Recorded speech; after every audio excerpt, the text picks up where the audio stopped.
Hello everyone, hope you guys are doing very well. Hopefully आप लोग 1 to 8 chapter बहुत अच्छे से कर लिए होंगे और कोई भी डाउट आपको नहीं होगा। आज हम चलते हैं चैप्टर नंबर 9 की ओर, जिसका नाम है audit of different type of entities. जैसा कि आपको नाम से ही पता लग रहा है, डिफरेंट टाइप ऑफ एंटिटीज मतलब कंपनी को छोड़ के बाकी जो अलग अलग तरह की एंटिटीज होती हैं उनको हम किस तरह से ऑडिट करते हैं। जैसे चैप्टर नंबर 5 हमने किया था, चैप्टर 5 डील करता है आइटम्स के बारे में, मतलब जो एफएस के आइटम्स होते हैं उनको ऑडिट कैसे हम करते हैं। चैप्टर 9 डील करता है जो अलग अलग टाइप्स की एंटिटीज है, like hotels, hospitals and club and और एनजीओज, गवर्नमेंट, तो उनका हमें अलग अलग तरह से ऑडिट किस तरह से करना पड़ता है। तो let's jump to topic without wasting any more time. Generally student को डाउट होता ही है इसमें कि सर हमें याद नहीं हो रहा कैसे हो रहा, हम इसको लेफ्ट आउट करके जाएंगे। तो एटलीस्ट लेफ्ट आउट करने से पहले इस वीडियो को आप देख ले, ताकि एटलीस्ट 99% आपकी रिस्क कवरेज इससे हो जाए। तो सबसे पहले गवर्नमेंट ऑडिट क्या होता है? गवर्नमेंट ऑडिट होता है independent examination of the financial operation of a public entity. किसी भी पब्लिक एंटिटी का एफएस का इंडिपेंडेंट एग्जामिनेशन, ताकि हम उसके ऊपर एक ओपिनियन दे पाए, वेरीफाई कर पाए और उनकी एफएस को हम हर तरीके से इवेल्युएट कर पाए, ताकि हम उसके ऊपर ओपिनियन के साथ साथ एक रिकमेंडेशन भी दे पाए। तो government audit is an independent examination of the operations of public entity for the purpose of evaluating them, verifying them and form an opinion and presenting a report thereon, and together with the opinion recommendation should be given for the future actions are called as government audit। अब government audit के objectives क्या हैं? Public fund की accounting को check करना, government policies को अप्रेस करना कि वो सही तरीके से पब्लिक के बेनिफिट के लिए बनाई गई हैं या नहीं बनाई गई हैं, and base for a corrective action. Function of government audit is discharge the statutory audit of C and AG. अब ऑडिट करता कौन है? सीएनडी, जो supreme audit institution of India है, controller and auditor general of India. और अपॉइंट कौन करता है इसको? President of India. अब हमारे कॉन्स्टिट्यूशन में सीएजी ऑडिट को लेके 3 आर्टिकल्स हैं, article 149, article 150 and article 151। 149 deal करता है सीएजी की ड्यूटीज क्या होंगी और पावर्स क्या होंगी। 150 डील करता है कि कौन कौन से अकाउंट्स बनाने हैं और वहां पर पेश करने हैं। 151 डील करता है report of a CAG, CAG को रिपोर्ट करने, ऑडिट करने के बाद किस तरह की रिपोर्ट प्रेजेंट करनी है। So 149 article duty and power of CAG, 150 account and 151 audit and report. Then duties and power of C and AG. अब ड्यूटीज क्या है? कंपाइल एंड सबमिट करना अकाउंट्स को, ऑडिट एंड रिपोर्ट करना, ग्रांट्स एंड लोन जो government ने किसी को दिए हैं उसको ऑडिट करना, और जो भी गवर्नमेंट के स्टोर्स है, इन्वेंट्रीज है, उनको ऑडिट करना। ये सारे ड्यूटीज बनती है। पावर क्या है? किसी भी ऑफिस को फिजिकली इंस्पेक्ट कर सकते हैं, अकाउंट्स को रिक्वायर कर सकते हैं कि अकाउंट से मिला के दो आप लोग, और कोई भी क्वेश्चन पुट कर सकते हैं जो उनको ठीक लगता है कि ऑडिट करने में ये हेल्पफुल रहेंगे। फिर one of the most important topic of our exam point of view, that is expenditure audit. Expenditure audit क्या होता है? जो गवर्नमेंट ने एक्सपेंड आउट किया है पब्लिक के लिए फंड, वो उस जगह पर लगा है या नहीं लगा है, मतलब उसकी फुल वैल्यू हमें रिसीव हुई है या नहीं हुई है, called as expenditure audit. So expenditure first क्या होती है? Audit against rules and orders, audit of sanctions, बाद में पढ़ेंगे हम इनके बारे में क्या होता है। Audit against provisions of fund and performance audit and then propriety audit. So first is audit against rules and orders.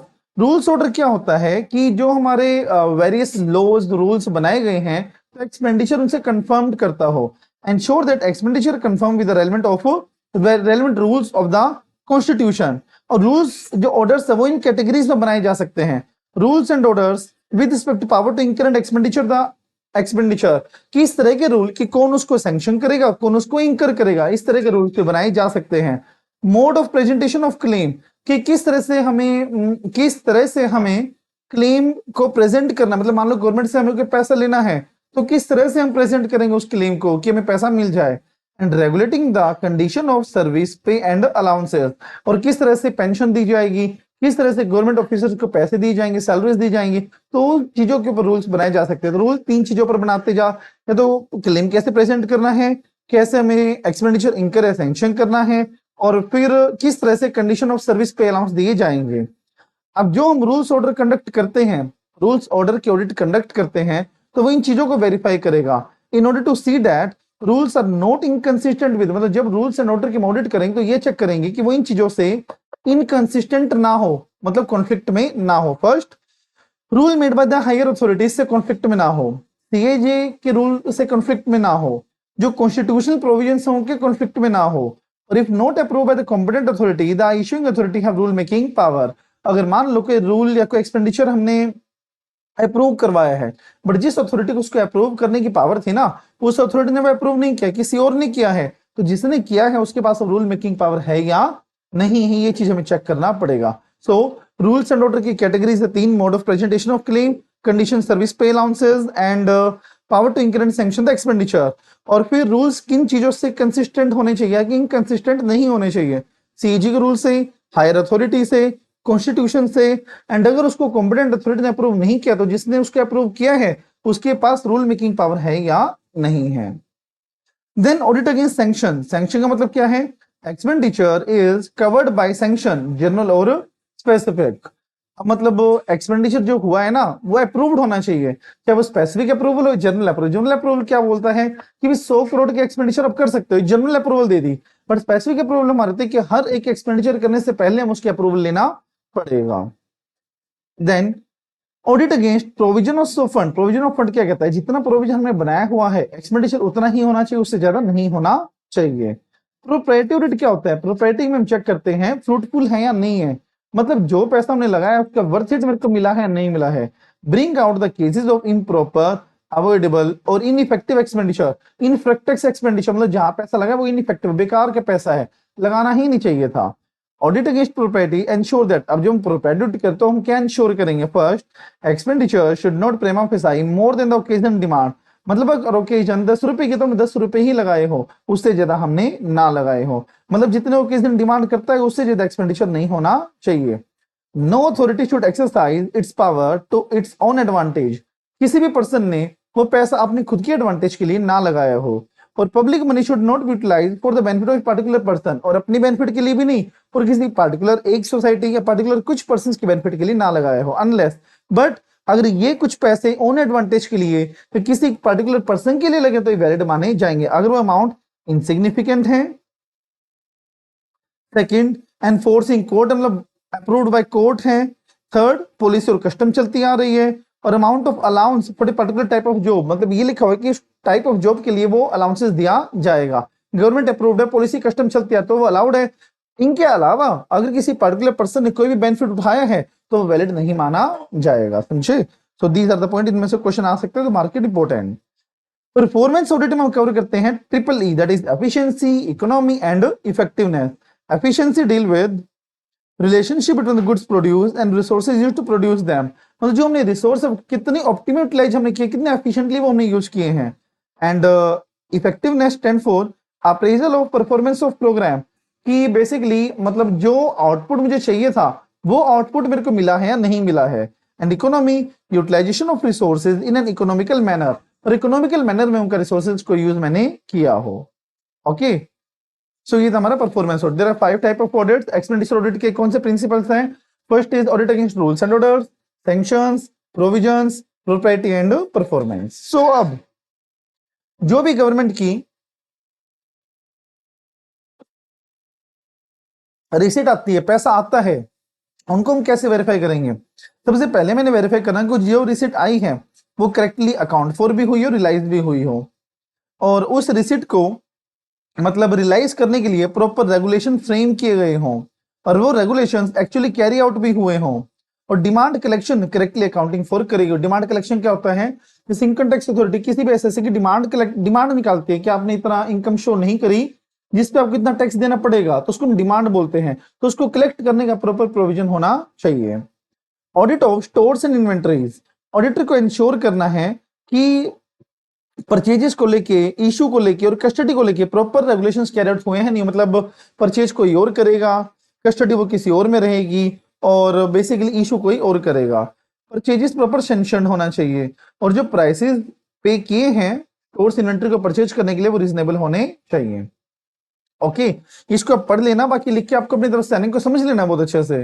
Role of C and AG, CAG का रोल है कि ऑडिटर को अपॉइंट करे, सप्लीमेंट्री ऑडिट करवाए 60 days के अंदर। Supplementary audit क्या होता है कि अगर सप्लीमेंट्री टेस्ट ऑडिट क्या होता है बेसिकली, अगर मान लो सीएनडीजी ने मतलब किसी भी ऑडिटर ने जो पॉइंट हुआ था उसने ऑडिट कंडक्ट किया और सीएजी को रिपोर्ट सबमिट किया। अब सीएजी को लगता है कोई एरिया उसने लेफ्ट आउट कर दिया या अच्छे से ऑडिट उसने नहीं किया, तो एडिशनल ऑडिट सप्लीमेंट्री ऑडिट भी कंडक्ट करवा सकता है with in 60 days of report में, तो जब रिपोर्ट दिया उसके 60 दिन के अंदर अंदर। ओके जी, तो ये हमारा कवर हो गया कंप्लीट गवर्नमेंट ऑडिट। इसमें कोई भी डाउट आपको हो तो आप मुझसे कॉल पे पूछ सकते हो। Okay ji, then audit of local body. Local body क्या होता है? सेल्फ गवर्नमेंट, शहर की या किसी भी गांव की। फंक्शन क्या है? पूरे शहर को रेगुलेट करना, मेंटेन करना और डेवलप करना। एक्सपेंडिचर जनरल लगते हैं एडमिनिस्ट्रेशन पर, पब्लिक हेल्थ पर, पब्लिक सेफ्टी पे, पब्लिक एजुकेशन, पब्लिक के कामों पर ही ये पैसे लगाए जाते हैं। कितने तरह की ग्रांट मिलती है लोकल बॉडी को? जनरल पर्पस ग्रांट जो जनरली मिलती है, स्पेसिफिक पर्पस जो स्पेसिफिक एक ऑपरेशन के लिए मिलती है। जैसे मान लो अब हम रोहतक में है, अब रोहतक मान लो कि ब्रिज बनना है, फ्लाईओवर बनना है, तो स्पेसिफिक ग्रांट होगी जो स्टेट गवर्नमेंट से आएगी। स्टेट्यूटरी और कंपनसेटरी ग्रांट ये बेसिकली क्या होती है? अगर मान लो वो जो लोकल अथॉरिटी है वो सिटीजन से कोई पैसा रिकवर, जैसे मान लो हाउस टैक्स कलेक्ट करती है जो लोकल गवर्नमेंट होती है। अब कल को स्टेट या सेंट्रल गवर्नमेंट हाउस टैक्स तो बैंक कर दे, ओके, तो नुकसान किसका? लोकल गवर्नमेंट का हुआ।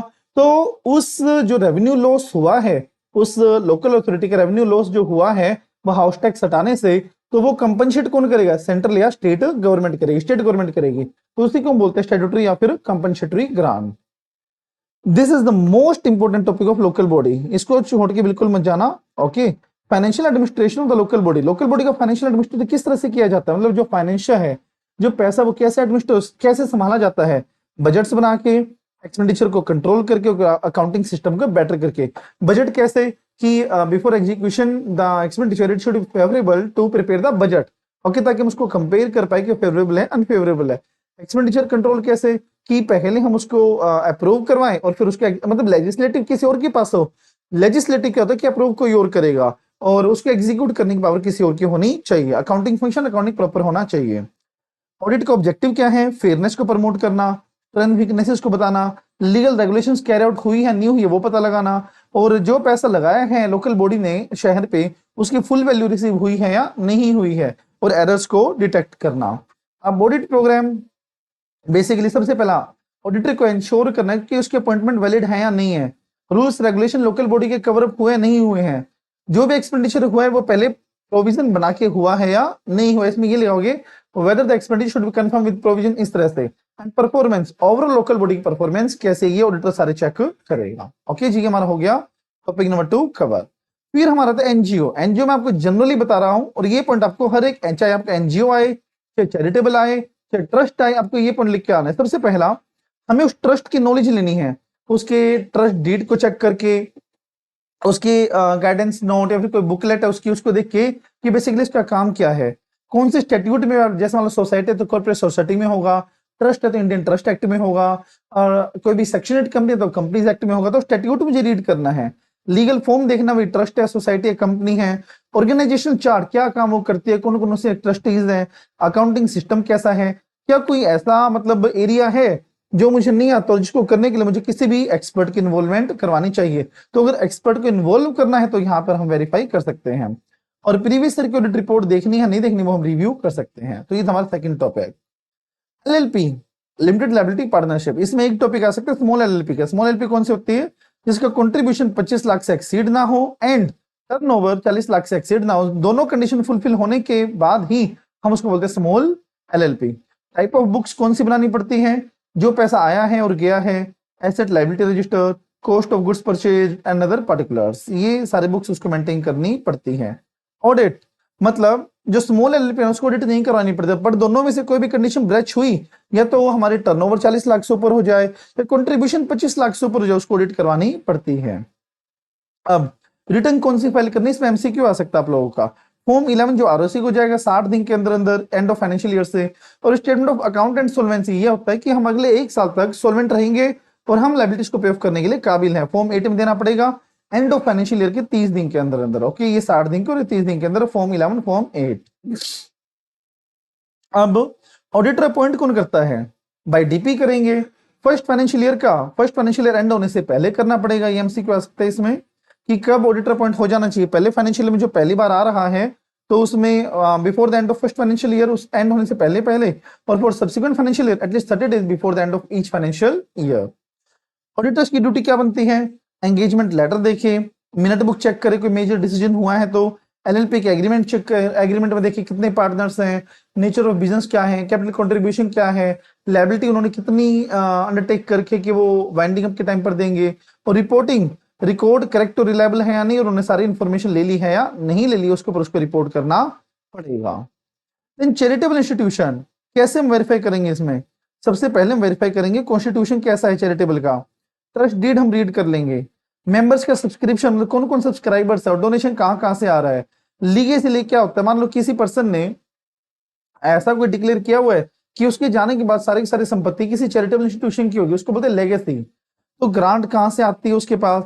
क्या चैरिटेबल इंस्टीट्यूशन ने अपना कोई पैसा इन्वेस्ट किया हुआ है जहां से उसको इन्वेस्टमेंट इनकम आ रही हो, रेंटल इनकम और इनकम फ्रॉम स्पेशल फंक्शन, कोई ड्रामेटिक फंक्शन उन्होंने किया है जैसे दिवाली मेला हो गया, फिर कोई रामायण हो गया, तो उनकी कोई उन्होंने टिकट रखी हुई है तो उससे कोई पैसा आ रहा है तो वो भी ऑडिटर चेक कर लेगा। ओके जी, तो ये सारे पिन पॉइंट्स आपके होने चाहिए, अगर वेरीफाई करके आओगे आप आपको फुल टू मार्क्स आराम से मिल जाएंगे। फिर एजुकेशन इंस्टीट्यूशन लाइक मैं आपको बताऊं, जैसे इसमें हमारे कवर होता है स्कूल्स हो गया, जैसे इंस्टीट्यूशंस हो गया, यूनिवर्सिटीज हो गई, कॉलेजेस हो गए। ओके, सबसे पहला अगर वो चैरिटेबल है तो उसकी ट्रस्ट डीड मुझे देखनी है, और जो उसके ऊपर रेगुलेशन अप्लाई होते हैं वो पूरे हुए हैं नहीं हुए हैं। अब मेन इनकम कहाँ से होती है? स्टूडेंट से, तो स्टूडेंट फीस रजिस्टर हम देख लेंगे। और जब भी हम स्कूल में फीस दे के आते थे और रिसेप्शनिस्ट हमें एक पर्ची वो काउंटरफॉइल देता था, तो हम चेक कर लेंगे कि काउंटरफॉइल इशू होती है नहीं होती है। एडमिशन फीस कितनी है, फ्री स्टूडेंटशिप, क्या कोई ऐसा प्रोविजन है कि किसी भी ईयर में स्कूल या यूनिवर्सिटी फ्री स्टूडेंट्स को पढ़ाता स्कॉलरशिप बेस पे? अब लेट फीस पे करने पे हमें फाइन भी पे करना पड़ता था, कितनी इनकम आ रही है फाइन से।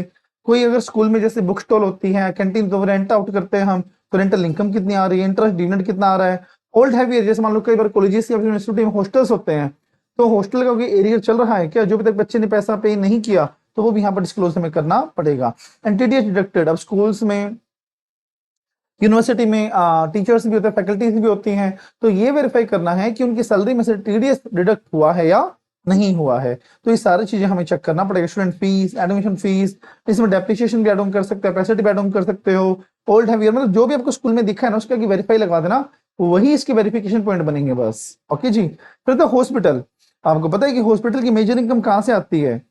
पेशेंट से, तो register of patient, cash collect हो गया हो, इन्वेस्टमेंट की इनकम, लेगेसीज, वही मैंने बताया था जो आपको कि कोई चैरिटेबल है तो उसको दान करने का कोई एग्रीमेंट है, रिकंसिलेशन ऑफ सब्सक्रिप्शन, अगर मान लो कि एनजीओ हॉस्पिटल है और कोई सब्सक्राइबर या ट्रस्टीज है तो ये रिकंसाइल करना कि जितने ट्रस्टीज है उन्होंने उन्हें सब्सक्राइब कर लिया है या नहीं, पैसा दे दिया है या नहीं दे दिया है। ग्रांट टीडीएस, बजट्स बना के उन्होंने पैसा लगाया है कहीं पे नहीं लगाया है, depreciation on assets and the assets का डेप्रिसिएशन या उनकी अकाउंटेबिलिटी मुझे चेक करनी पड़ेगी। तो ये होता है हमारा हॉस्पिटल। पेशेंट का register, cash collection, income from investment, legacy, reconciliation of subscription, grant TDS मिला है, टीडीएस कटा है तो सही कटा है नहीं कटा है, बजट बना के एक्सपेंडिचर करना, और फिर depreciation and then assets. Okay, then club, अब कोई भी क्लब है, जैसे मान लो कोई नाइट क्लब होता है या फिर मतलब जो ये बार लॉन्जेस वगैरह होते हैं, तो ये सब, तो सबसे पहले इनमें एंट्रेंस फीस होती है, तो ये देखना कितनी एंट्रेंस फीस है और उनकी कलेक्टिबिलिटी कैसी है, अकाउंट फॉर कैसा है। सब्सक्रिप्शन, अगर मान लो क्या हुई वहां का मतलब सब्सक्राइबर्स हैं तो उन्होंने पैसा दे दिया है नहीं दे दिया टाइम पर, कोई एरिया चल रहा है तो वो देख लेंगे हम। अर्थमेटिकल एक्यूरेसी, और किसी मेंबर ने पैसा अभी तक नहीं दिया वो इररिकवरेबल है तो वो हम चेक कर लेंगे। फूड स्टफ या ड्रिंकिंग की प्राइसिंग कैसी है, ग्रोस मार्जिन वो कैसे अर्न करते हैं, फिर कलेक्शन कैसे होता है, जीएसटी रिटर्न जाती है नहीं जाती, ये सब। और जैसे आप मेन आपको पता है कल में जैसे कटलरी होती है, ग्लासेस वगैरह, तो उनकी इन्वेंट्री का परचेज कैसे होता है, परचेज प्राइस रीजनेबल है या नहीं है फूड स्टफ का, तो ये सारी चीज मुझे क्लब में चेक करना पड़ेगा। और फिर सिनेमा लाइक थिएटर की ऑडिट करनी हो तो हमें बहुत ही आसान है। थिएटर का सबसे पहले हम इंटरनल कंट्रोल चेक करें। इंटरनल कंट्रोल कहते हैं सेफ्टी में, जैसे बाहर एक बाउंसर होता है, ठीक है, और एंट्री टिकट लगती है, तो ये सब। सो एंट्रेंस हम देख लेंगे प्रॉपर होना चाहिए, टिकट सीरियली नंबर्ड होना चाहिए, टिकट हर एक शो की अलग होनी चाहिए, separate series for advance booking, जैसे बुक माई शो से करवाते हैं तो हर एक सीरीज की सेपरेट सीरीज होना चाहिए। और अगर मान लो अनयूज टिकट्स हैं जो अभी तक यूज नहीं हुई है तो उसकी इन्वेंट्री सेफ कस्टडी में होना चाहिए। फ्री पासेस देख लेंगे हम, उनकी इनकम कैसे रिकॉर्ड की जाती है, और टैक्स कलेक्ट जो हुआ है कस्टमर से वो कैसे डिपॉजिट होता है अथॉरिटीज को। फिर एडवर्टीजमेंट स्लाइड जो इंटरवल में चलती है उनकी भी इनकम आती होगी, तो चार्ज जो कलेक्ट हुए हैं वो इनकम में रिकॉग्नाइज हो गए हो। डेप्रिसिएशन ऑन एसेट्स, फिर जिस भी डिस्ट्रीब्यूटर से हम मूवी परचेज करते हैं तो बिल हम इशू करते होंगे उसे, तो उसकी पेमेंट का बिल भी हम चेक कर सकते हैं। ओके जी। उसके बाद एडवांसेस को दिया है तो वो अगली मूवी में एडजस्ट हो गया हो। और फिर रेस्टोरेंट इनकम जैसे पॉपकॉर्न कोक वगैरह की जो भी इनकम होती है नाचोस वगैरह से, तो वो देखें रेस्टोरेंट इनकम से कितनी इनकम आ रही है। तो कुछ नहीं है, मतलब मैंने जजमेंटल पॉइंट्स है, ये सब स्कूल में जो जाते हो वो देखते हो, थिएटर में मतलब वहां जाकर अब क्या हो रहा है, इन्वायरमेंटल क्या है, उन सब के सामने ये देखना, वेरीफाई करेगा ऑडिटर ये सब जो आपको सोच रहे हो वही देखना है, मुश्किल बिल्कुल भी नहीं है। फिर आता है audit of hire purchase and leasing company. Hire purchase कौन सा होता है? बेसिकली इंस्टॉलमेंट बेसिस पर कोई भी गुड्स किसी को देता है। Goods are let on hire under which the hirer has option to purchase. Possession delivered हो जाता है और लास्ट इंस्टॉलमेंट पर प्रॉपर्टी भी पास हो जाती है। अब हम वेरीफाई इसको कैसे करेंगे? एग्रीमेंट चेक करना है हमें। एग्रीमेंट में क्या चेक करेंगे? परचेज प्राइस कैसा है, इंस्टॉलमेंट की कमेंसमेंट डेट कैसी है, कितनी नंबर ऑफ इंस्टॉलमेंट्स है, गुड्स कौन कौन से जिससे एग्रीमेंट रिलेट करता है, और इंश्योर करना कि इंस्टॉलमेंट रेगुलरली रिसीव्ड हुई हो, तो ये सब चेक करना पड़ेगा। लीज में क्या है? जो एक्वायर करता है उसको बोलते हैं लेजी और दूसरी पार्टी को बोलते हैं हम लेजर। फाइनेंस लीज क्या होता है? फाइनेंस लीज मतलब अगर ये चार फीचर्स होना तो उसको बोलते हैं फाइनेंस लीज। फर्स्ट, अगर लेजी के पास ऑप्शन टू परचेज है तो फाइनेंस लीज। अगर lease term major part of asset, मान लो 15 साल के हमारे एसेट्स है और 8 साल हमने वो लीज पे दे रखी तो उसको फाइनेंस लीज हम बोलेंगे। और PV of the lease payment equal to fair value of assets. आज की जो एसेट की वैल्यू 80 लाख रुपए है और जो हम इंस्टॉलमेंट चार्ज कर रहे हैं 30 साल की लीज है लेट से, तो 30 साल का पीवी आपको करना था, एफए में पढ़ा होगा आप लोगों ने। तो 30 साल का मान लो 30,000 पर मंथ का है और हम उसको पीवी करेंगे ना आज तो वो 80 लाख ही आएगा। तो अगर मान लो PV of lease payment equal to fair market value है तो उसको भी हम फाइनेंस लीज बोलते हैं।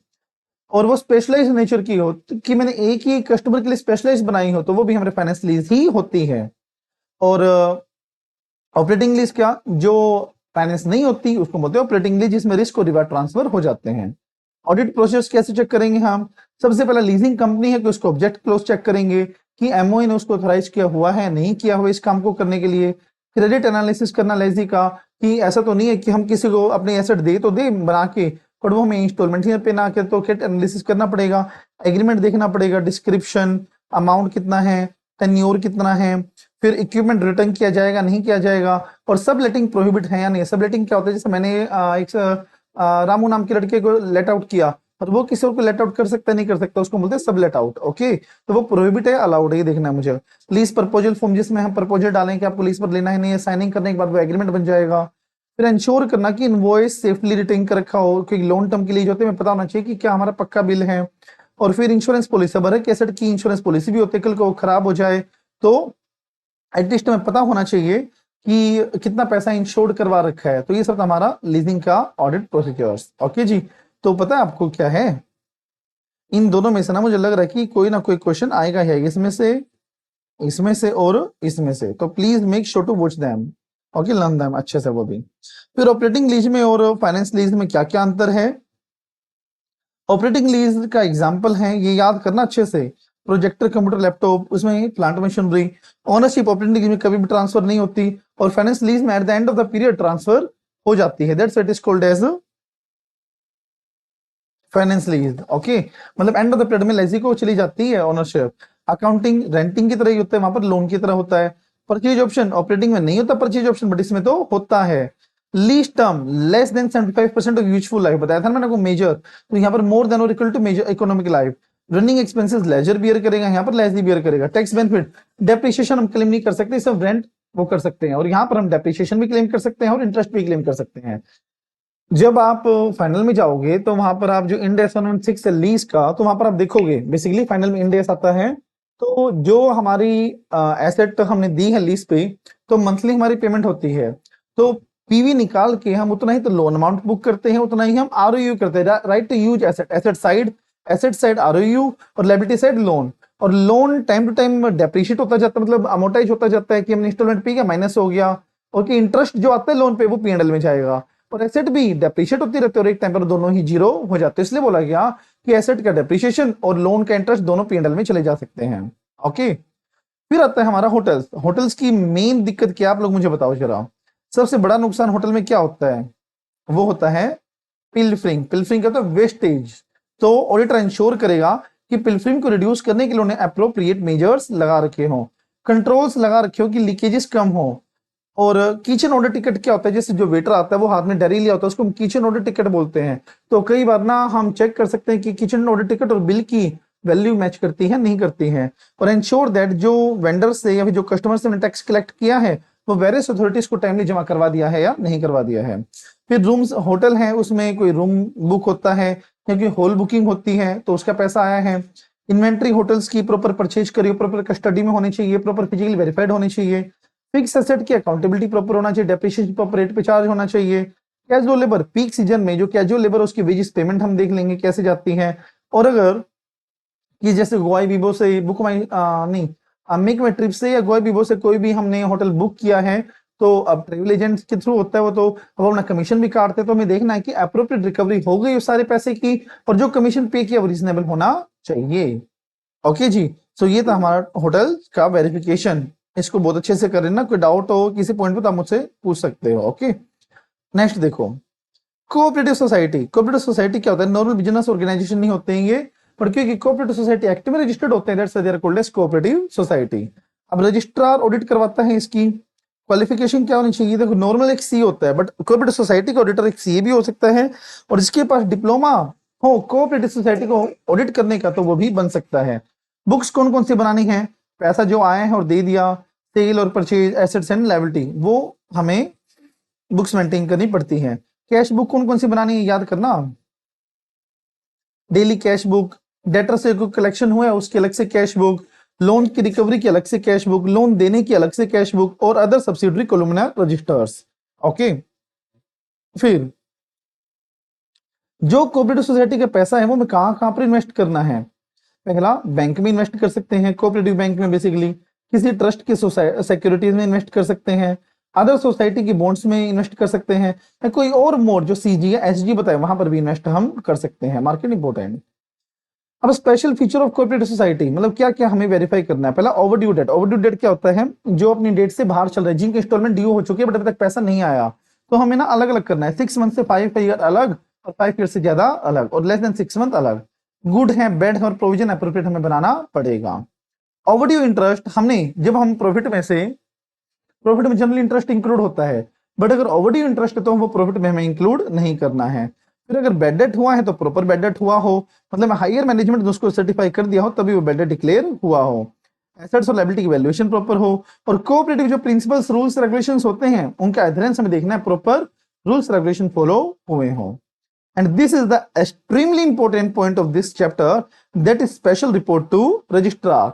मतलब कब ऑडिटर को, रजिस्ट्रार को स्पेशल रिपोर्ट इशू करनी है, जहां पर उसको ये लगे कि पर्सनल प्रॉफिटरिंग हो रही है मेंबर्स के द्वारा, मतलब वो लोग अपने आप में काम कर रहे हैं, बिजनेस या ट्रेड या प्रैक्टिस में काम नहीं कर रहे हैं। तो first is personal profiting, second fraud है, थर्ड मिसमैनेजमेंट हो रहा है, या फिर वेस्टेड या फिर इंटरेस्टेड ग्रुप को ज्यादा पैसे दे रखे हैं, मतलब disproportionate advances to vested group, मतलब जो हमारी मैनेजमेंट कमेटी है ना, जिनके पास मैनेजरियल कंट्रोल, उनको लोन ज्यादा दे रखा है, बाकियों को लोन कम दे रखा है। तो इस केस में हमें स्पेशल रिपोर्ट रजिस्ट्रार को करना पड़ेगा। सबसे पहले देखो पर्सनल प्रॉफिटरिंग, दूसरा fraud, and third one is special, third one हमारा था इसमें mismanagement. Okay, and fourth one था हमारा कि disproportionate advances to vested groups, जो इंटरेस्टेड ग्रुप को ज्यादा पैसा मैंने दे रखा है, याद करना है इसको अच्छे से। और फिर इंक्वायरी, ऑडिट, ये सब आ जाता है कि ऑडिट कैसे करवाना है, इंक्वायरी क्या होगा, इंस्पेक्शन कैसे होगा, ये सब। अब बेसिकली क्वालिफिकेशन क्या होती है, एक सीए, और पावर्स एंड ड्यूटीज क्या क्या है। पावर्स ड्यूटी जो 143 की है ना सेम रहेगी, जैसे लोन ये देखना डिपॉजिट ना शो कर रखा हो, ठीक है, और अगर less than purchase price cell करी है तो उसका रीजन पूछ लेना, हर कैश में शेयर्स बेचे तो कैश रिसीव हो गया, ये सब। और यहाँ पर भी एक इंपॉर्टेंट पॉइंट है, power of CG to direct the special audit. Special audit कब कब हम डायरेक्ट कर सकते हैं, फर्स्ट जहां पर सीजी को लगता हो कि जो उसके अफेयर्स हैं वो कमर्शियल प्रैक्टिसेस, ट्रेड प्रैक्टिसेस के अकॉर्डिंग मैनेज नहीं हो रहे हैं, या फिर इस तरह से मैनेज हो रहे हैं जो किसी भी ट्रेड को, इंडस्ट्री को इंजरी पहुंचा रहे हैं, और financial position endanger to insolvency, और इंसॉल्वेंट होने वाली है कोई भी सोसाइटी, तो वहां पर क्या, वहां पर वो लोग स्पेशल ऑडिट कंडक्ट करवा सकता है। कब? देखो ऊपर क्या स्पेशल रिपोर्ट, स्पेशल देखो बच्चे ना दो चीजों में कंफ्यूज हमेशा होते हैं। स्पेशल रिपोर्ट वाला अलग चीज है और बेसिकली ये वाला ऊपर जो हमारी स्पेशल रिपोर्ट अलग चीज हो गई और मैं या सॉरी यार I forgot, sorry special audit अलग चीज है, स्पेशल रिपोर्ट अलग चीज है। स्पेशल रिपोर्ट जैसे पर्सनल प्रॉफिटिंग, मिसमैनेजमेंट, फ्रॉड और disproportionate advances. And special audit होता है हमारा कब? जहां पर उसको लगे अफेयर्स सही से मैनेज नहीं हो रहे हैं और मैनेज हो रहे हैं तो किसी ट्रेड को नुकसान कर रहे हैं या फिर जो हमारी कोऑपरेटिव सोसाइटी की फाइनेंशियल पोजीशन है वो इंस्टॉलमेंट होने वाली है। तो उन केस में हम किसी भी जो सीजी हैं वो किसी भी पर्सन को अपॉइंट करके स्पेशल ऑडिट डायरेक्ट करवा सकते हैं।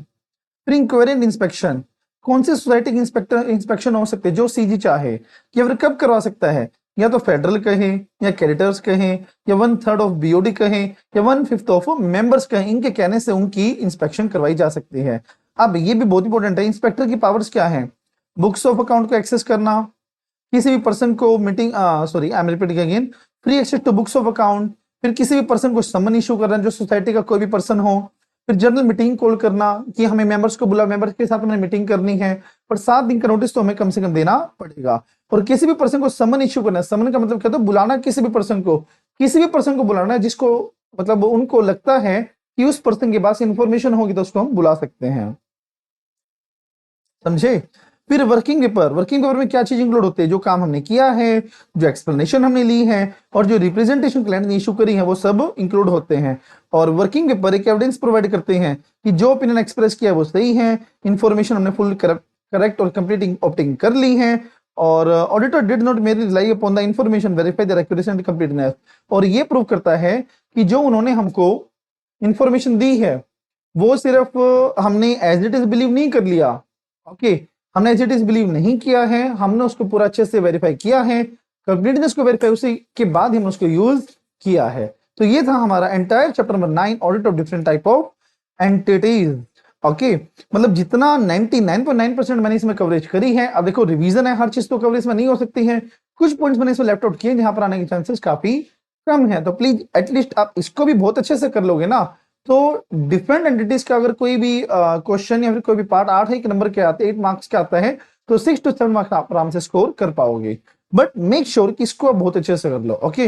और वीडियो अच्छी लगी तो प्लीज लाइक करना, कमेंट करना और अपने फ्रेंड के साथ शेयर जरूर करना ताकि वो भी इस वीडियो का बेनिफिट ले सके। Thank you, have next day. मिलते हैं अगली वीडियोस में। हमारी अगली अपकमिंग वीडियोस कौन कौन से आने वाली है बाय टुमारो नाइट मैं सारे अपलोड कर दूंगा। 4 वीडियोस अपलोड होने वाली है। First is bank audit, second is chapter 11 ethics and 1.5 dub कैसे यूटिलाइज करोगे और इंपॉर्टेंट क्वेश्चन की लिस्ट, इंपॉर्टेंट टॉपिक्स की लिस्ट, ओके। तो ये 4 चीज हम करेंगे डिस्कस नेक्स्ट वीडियो में। तो टिल देन सब्सक्राइब कीजिए चैनल को और stay tuned. Thank you, have nice day.